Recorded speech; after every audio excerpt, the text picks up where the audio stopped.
Good afternoon, teacher.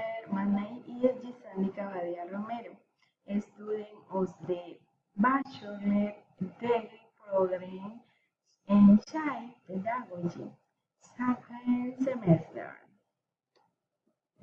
Activity number 2. She is playing the piano with her friends.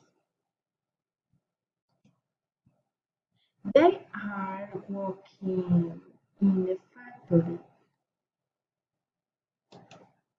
Alex is hiking with a new teacher.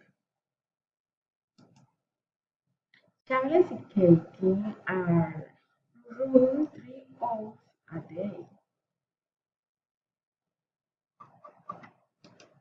My best friend is working in San Bernardo Beach. Her family is moving to California.